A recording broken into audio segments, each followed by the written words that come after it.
ನಮಸ್ತೆ ವೀಕ್ಷಕರೇ, ಹೇಗಿದ್ದೀರಾ?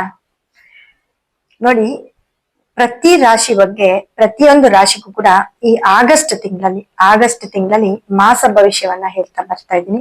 ಹಾಗೆ ಇವತ್ತು ಧನುರ್ ರಾಶಿ, ಆ ಧನುರ್ ರಾಶಿಯವರ ಒಂದು ಫಲಾನುಫಲಗಳನ್ನ ಹೇಳ್ತಾ ಬರ್ತೀನಿ. ಯಾವ ಯೋಗ ಇದೆ, ಯಾವ ಅಶುಭ ಫಲಗಳಿದೆ, ಯಾವ ಶುಭ ಫಲಗಳಿದೆ ಅನ್ನೋದನ್ನ ಸಂಕ್ಷಿಪ್ತವಾಗಿ ಹೇಳ್ತಾ ಬರ್ತೀನಿ. ಧನುರ್ ರಾಶಿಯವರಿಗೆ ಆಗಸ್ಟ್ ಅಂದ್ರೇನೆ ಈ ಆಗಸ್ಟ್ ತಿಂಗಳಲ್ಲಿ ತುಂಬಾ ಪೂಜೆ ಪುನಸ್ಕಾರ ಎಲ್ಲ ಜಾಸ್ತಿ ಮಾಡ್ತೀವಿ ಅಂತ ಹೇಳ್ತೀವಿ. ಹಾಗೆ ಆಗಸ್ಟ್ ತಿಂಗಳಲ್ಲಿ ತುಂಬಾ ಹಬ್ಬಗಳು ಕೂಡ ಬರ್ತಾ ಇದೆ. ಹಾಗಾಗಿ ಧನುರ್ ರಾಶಿ ಅವರಿಗೆ ರಾಶಿಯಾಧಿಪತಿ ಗುರು 7ರಲ್ಲಿ ಇರ್ತಾರೆ. ಅದು ಗುರು ಹೋಗಿ ಶುಕ್ರನ್ ಜೊತೆ ಇರ್ತಾರೆ. ಸೊ ಗುರು ಶುಕ್ರ ಒಂದಾಗಿರೋದು ತುಂಬಾ ವೈಬ್ರೇಷನ್ ಅಂತ ಹೇಳ್ಬೋದು. ಹಾಗೆ ಸಪ್ತಮದಲ್ಲಿ ಗುರು ಶುಕ್ರ ಇರೋದು ಇವ್ರಿಗೆ ತುಂಬಾ ಯೋಗನೇ ಅಂತ ಹೇಳ್ಬೋದು. ಹಾಗೆ ಇವರ ಮನೇಲಿ ಏನಾದ್ರೂ ಪ್ರಾಬ್ಲಮ್ ಇದ್ರೆ ಅಥವಾ ಏನಾದ್ರೂ ಅವ್ರ ಮನೇಲಿ ಗಂಡ ಹೆಂಡತಿ ಸಮಸ್ಯೆ ಆಗಿರ್ಬೋದು ಅಥವಾ ಪಾರ್ಟ್ನರ್ ಸಮಸ್ಯೆ ಆಗಿರ್ಬೋದು, ಇವೆಲ್ಲವೂ ಕೂಡ ಈ ಒಂದು ಆಗಸ್ಟ್ ತಿಂಗಳಲ್ಲಿ ಇವೆಲ್ಲ ಕೂಡ ದೂರ ಆಗುತ್ತೆ ಅಂತ ಹೇಳ್ತೀನಿ. ಅದರಿಂದ ಹೊರಗಡೆ ಬರ್ತಾರೆ ಅಂತ ಹೇಳ್ತೀನಿ. ಹಾಗೆ ರಾಹು ಮೂರನೇ ಮನೇಲಿ ಇದ್ದಾಗ ಓಕೆ, ರಾಹು ಕೂಡ ಯೋಗವನ್ನೇ ಕೊಡ್ತಾನೆ. ಧನುರ್ ರಾಶಿಯವರಿಗೆ ರಾಹು ಯೋಗವನ್ನೇ ಕೊಡ್ತಾನೆ. 3ನೇ ಮನೆಯ ಯೋಗ ಏನು, ಫ್ರೆಂಡ್ಸ್ ಇಂದ ಸ್ವಲ್ಪ ಏನಾದ್ರು ಲಾಭ ಆಗಿರ್ಬೋದು, ಅಥವಾ 3ನೇ ಮನೇಲಿ ಇರೋದ್ರಿಂದ ಅವರ ಒಂದು ಅಣ್ಣ ತಂಗಿ ಇರ್ಬೋದು, ಅಕ್ಕ ತಂಗಿ ಇರ್ಬೋದು, ಇವ್ರ ಕಡೆಯಿಂದ ಏನಾದ್ರೂ ಸ್ವಲ್ಪ ಲಾಭವನ್ನೇ ನೋಡ್ತಾರೆ. ಯಾಕಂದ್ರೆ ರಾಹು ಯೋಗ ಕೊಡ್ತಾನೆ. ಅವನದೇ ರಾಶಿಯಲ್ಲಿ ಕುಂಭ ರಾಶಿಯಲ್ಲಿ ಕುತ್ಕೊಂಡಿದ್ದಾನೆ. ಹಾಗೆ 4ರಲ್ಲಿ ಶನಿ ಇರೋದ್ರಿಂದ ಮನೆ ಸುಖ ಸ್ಥಾನನೂ ಕೂಡ ತುಂಬಾ ಚೆನ್ನಾಗಿರುತ್ತೆ ಇವ್ರಿಗೆ. ಯಾಕಂದ್ರೆ ಧನುರ್ ರಾಶಿಗೆ ಗುರುವಿನ ದೃಷ್ಟಿ ಬೇರೆ ಬೀಳ್ತಾ ಇದೆ, ಸಪ್ತಮದ ದೃಷ್ಟಿ ಬೀಳ್ತಾ ಇದೆ. ಹಾಗೆ ಎಲ್ಲೋ ಒಂದ್ ಕಡೆ ಶನಿಯ 10ನೇ ಮನೆ ದೃಷ್ಟಿ ಕೂಡ ರಾಶಿ ಮೇಲೆ ಬೀಳೋದ್ರಿಂದ ಯಾವ್ದಾದ್ರು ಸ್ವಲ್ಪ ಇಕ್ಕಟ್ಟಿನ ಪರಿಸ್ಥಿತಿಗೆ ಸಿಕ್ಕಾಕೊಳ್ಬೇಕಾಗತ್ತೆ, ಇಕ್ಕಟ್ಟಲ್ಲಿ ಇರ್ತೀರಾ ಅಂತ ಹೇಳುತ್ತೆ. ಮನೆಯಲ್ಲಿ ಸ್ವಲ್ಪ ನೆಮ್ಮದಿಯ ವಾತಾವರಣ ಇರೋದಿಲ್ಲ. ಮತ್ತೆ ತಾಯಿಗೆ ಸ್ವಲ್ಪ ಏನಾದ್ರೂ ಅನಾರೋಗ್ಯ ಆಗಿರ್ಬೋದು, ಮತ್ತೆ ಕಾಲ್ ನೋವು ಹೆಚ್ಚಾಗ್ಬಹುದು. ಧನುರ್ ರಾಶಿಯವ್ರಿಗೆ ಕಾಲ್ ನೋವು ಜಾಸ್ತಿ ಆಗ್ತಾ ಹೋಗುತ್ತೆ. ಮತ್ತೆ 7ರಲ್ಲಿ ಗುರು ಶುಕ್ರ ಒಳ್ಳೆ ಲಾಭವನ್ನ ಕೊಡ್ತಾರೆ. ಎರಡು ಶುಭ ಗ್ರಹ ಆಗಿರೋದ್ರಿಂದ ಅಲ್ಲಿ ಏನಾಗತ್ತೆ, ಎರಡು ಕಂಬೈನ್ಡ್ ಗುರು ಶುಕ್ರರ ಒಂದು ಕಂಬೈನ್ಡ್ ಏನಿದೆ, ಆ ಇಬ್ರು ಒಟ್ಟಿಗೆ ಕೂತಿರೋದ್ರಿಂದ ನಿಮ್ಗೆ ಸ್ವಲ್ಪ ಧನುರ್ ರಾಶಿಯವರಿಗೆ ದುಡ್ಡು ಕಾಸಲ್ಲಿ ಸ್ವಲ್ಪ ಏನ್ ಟೈಟ್ ಆಗಿರ್ತೀರೋ ಇವಾಗೆಲ್ಲ ಸ್ವಲ್ಪ ರಿಲೀಫ್ ಆಗಿರ್ತೀರ ಅಂತ ಹೇಳ್ಬೋದು. ಹಾಗೆ ಧನುರ್ ರಾಶಿಯವ್ರಿಗೆ ಎಲ್ಲೋ ಒಂದ್ ಕಡೆ ರಾಹು 3ನೇ ಮನೇಲಿ ಇದ್ದಾರೆ ಅಂತ ಹೇಳಿದೆ. ಎಲ್ಲೋ ಒಂದ್ ಕಡೆ ತುಂಬಾ ಯಾರ್ದಾದ್ರೂ ಮಾತ್ ಕೇಳ್ಕೊಂಡು, ಚಾಡಿ ಮಾತುಗಳನ್ನ ಕೇಳ್ಕೊಂಡು ತುಂಬಾ ನೊಂದ್ಕೊಳ್ತೀರಾ. ಯಾರನ್ನಾದ್ರೂ ತುಂಬಾ ಬೇಕಾಗಿರೋರ್ನ ಕಳ್ಕೊಳ್ಳೋ ಅಂತ ಒಂದು ಚಾನ್ಸಸ್ ಕೂಡ ಇರುತ್ತೆ, ಇಲ್ಲಾಂದ್ರೆ ಮಾತು ಬಿಡೋ ಅಂತ ಚಾನ್ಸಸ್ ಕೂಡ ಇರುತ್ತೆ. ಹಾಗೆ ಕೇತು 9ರಲ್ಲಿ ಇರ್ತಾರೆ. ಕೇತು 9ರಲ್ಲಿ ಇದ್ದಾಗ ತಂದೆ ವಿಚಾರದಲ್ಲಾಗ್ಲಿ, ತಾತನ ವಿಚಾರದಾಗ್ಲಿ, ಮನೆಯ ಹಿರಿಯರ ಒಂದು ಆರೋಗ್ಯದ ಕಡೆ ಗಮನ ಕೊಡಿ ಅಂತ ಹೇಳ್ತೀನಿ. ಮನೆಯ ಹಿರಿಯರ ಆರೋಗ್ಯ ಕೆಡಬಹುದು. ಹಾಗೆ 10ರಲ್ಲಿ ಕುಜ ಬಂದಾಗ ಕೆಲ್ಸದ ವಿಚಾರ ಅಂತ ಬಂದಾಗ ತುಂಬಾ ಚೆನ್ನಾಗಿರುತ್ತೆ. ಆದ್ರೆ ಎಲ್ಲೋ ಒಂದ್ ಕಡೆಯಲ್ಲಿ ಏಳೆ ಗಲಾಟೆ.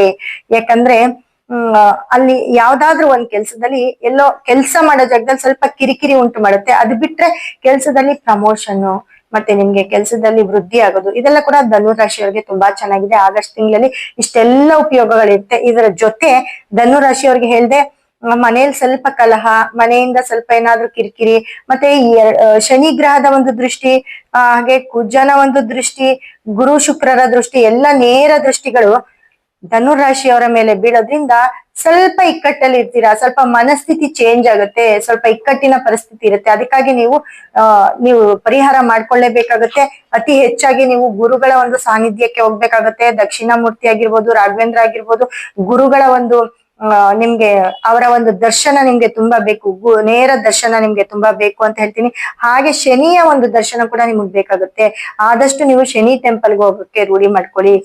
ಶನಿಯ ಒಂದು ಅನುಗ್ರಹ ಕೂಡ ನಿಮ್ಗೆ ಬೇಕಾಗುತ್ತೆ, ಯಾಕಂದ್ರೆ ಶನಿ ದೃಷ್ಟಿ ಇರೋದ್ರಿಂದ.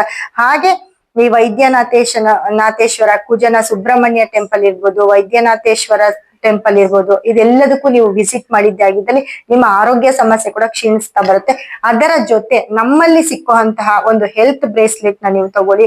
ಹೆಲ್ತ್ ಕರೆಕ್ಟ್ ಆಗಿರುತ್ತೆ. ಯಾಕಂದ್ರೆ ಧನುರ್ ರಾಶಿಯವರಿಗೆ ಹೆಲ್ತ್ ಅಪ್ಸೆಟ್ ಆಗೋ ಚಾನ್ಸಸ್ ತುಂಬಾ ಇರುತ್ತೆ. ಹಾಗಾಗಿ ಧನುರ್ ರಾಶಿಯವರು ಹೆಲ್ತ್ ಬ್ರೇಸ್ಲೆಟ್ ನ ಕೇಳಿ ತರಿಸ್ಕೊಳ್ಳಿ.